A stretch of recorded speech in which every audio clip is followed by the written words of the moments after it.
इंशाअल्लाह जीत हमारी होगी। मुसलमान बुज़दिल नहीं बहादुर होते हैं। मुसलमानों के दिलों में जो रहमदिली है वह किसी के पास नहीं। अब वक्त आ गया है कि मुस्लिम ममालिक भी टेक्नोलॉजी व मजबूत हथियार से लैस हो, ताकि कम अज़ कम इसराइल व अमेरिका जैसे जालिम ममालिक को सबक सिखाया जा सके। हिटलर ने चंद हज़ार यहूदियों को ज़िंदगी बख्श कर ये बताया था कि दुनिया वाले देख लें कि यहूदी व इसराइली कितने जालिम हैं और हमने यहूदी व इसराइलियों को क्यों मारा। इस बात का इजहार ख्याल एक प्रेस कॉन्फ्रेंस में कलकत्ता खिलाफत कमेटी के जनरल सेक्रेटरी नासिर अहमद ने किया। आइए देखिए वह फ़िलिस्तीन के मसले पर क्या बातें कर रहे हैं। मैं साजिद परवेज, टाइम्स न्यूज़ 18 कोलकाता। आज हम लोग बात करेंगे कलकत्ता खिलाफत कमेटी के जनरल सेक्रेटरी जनाब नासिर अहमद साहब से, जो फ़िलिस्तीन के मौजूदा हालात पर, जो इसराइल फ़िलिस्तीन हमला कर रहा है, इसके तारीखी हक़ाइक़ पर गुफ्तगू करेंगे। देख हाँ करें। हाँ, हम ये कह रहे हैं कि फ़लस्तीन और इसराइल का ये मामला आज का नया नहीं है। ये 1917 100 साल से भी ज़्यादा इसकी मुद्दत गुज़र चुकी। और जब हिटलर ने जो होलोकॉस्ट किया था, जो तवारीख़ कहती है हमें यहूदियों के ऊपर में, और उनको कत्ल आम किया था, हीट चैम्बर में डाल दिया था, उनके जान और माल का नुकसान किया था, तो ये चीज़ जो है ये बहुत ही तकलीफ़दा था यहूदी कौम के लिए।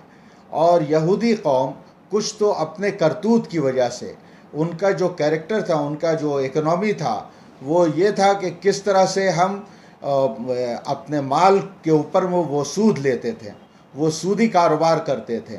दूसरा ये कि वो गंदगी करते थे।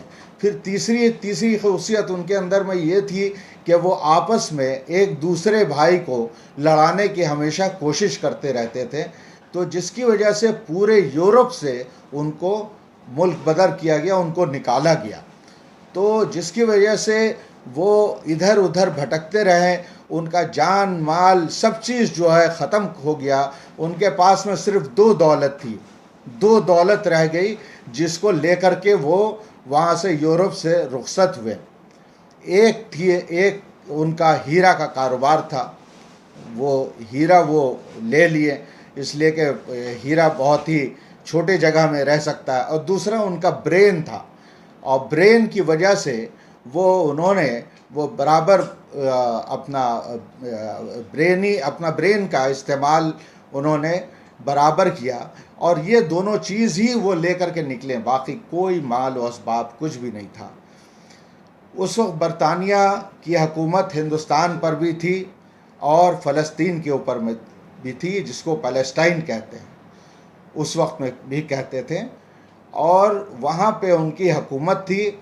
ब्रिटानिया ने ये देखा कि भाई ये ब्रिटानिया को और यूरोपीय ममालिक को अगर किसी से डर था उस ज़माने में भी, तो वो एक ही क्रूसेड जिसको कहते हैं कि मुसलमानों का मुल्क जो यहाँ पे बहुत सारे ममालिक हैं, तो इसके अंदर में तकरीबन 60 के लगभग, तो वो ये ममालिक अगर फिर जॉइंट हो गए और सब कोई एक साथ हो गए, तो जो इनकी जो पास तारीख़ रही है कि ये किसी से डरने वाले नहीं और बहुत बहादुर कौम, और बहुत ही इसके अंदर में उनके अंदर में ये आपके साइंटिस्ट, हिस्टोरियंस, मैथमेटिशियंस, ये सब की भरमार थी। तो इन लोगों को अगर मौका मिल गया तो हम लोगों को यूरोप को तबाह करके रख देंगे।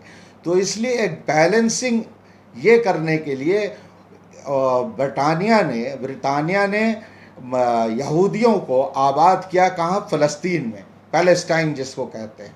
और यहाँ पे ये किया कि ताकि ये बैलेंस कर सके और मुस्लिम ममालिक से कोई भी ख़तरा हो तो इसका ये मुकाबला करें और हम लोग इसकी बैकिंग करें। ये टेंटेटिव उनका ये था।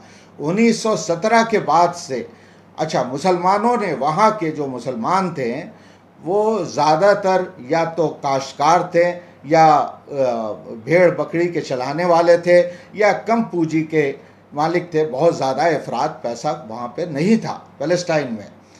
तो उन लोगों ने उनको खुशामदीद कहा यहूदियों को, और उन्होंने कहा कि भाई आप आइए, आप हमारे भाई हैं, आप अहले किताब हैं, आप ज़रूर आइए और यहाँ पे रहिए, और इसके अंदर में हम लोगों के साथ में हर तरह का हम लोग आपके साथ में कोऑपरेट करेंगे। लेकिन उनका मंशा तो ये नहीं था, ना ब्रिटानिया का मंशा ये था। ब्रिटानिया ने सेकेंड वर्ल्ड वार के वक्त में जितना हथियार सब हुआ था, ये हथियार इनको बैकडोर से इसराइलियों को वो सप्लाई करना शुरू कर दिए। बिल्कुल खुफिया अंदाज से इनको हर तरह से हथियार से लैस कर दिया। और ब्रिटानिया ने इधर मुसलमान मुल्कों में या यूरोपियन ममालिक कंट्रीज़ ने कोशिश रही कि आपस में मेल मिलाप करके ये मामला को ठंडा किया जाए और हम लोग अमेरिका और यूरोपीय ममालिक से उससे उनके बातों में ना आए। लेकिन ये बदकिस्मती थी उनकी बदकिस्मती नहीं थी, वो तो कामयाब रहे। लेकिन उनके इस मैसेज को ना तो मुसलमान मुल्कों ने बहुत हाथों हाथ लिया और ना ही इसराइल के जो अमन पसंद लोग थे, बल्कि जो गलत किस्म के लोग थे उन्होंने तो इसको बिल्कुल कंडेम किया। तो ये है। और अभी अगर आप ये कहिएगा कि 7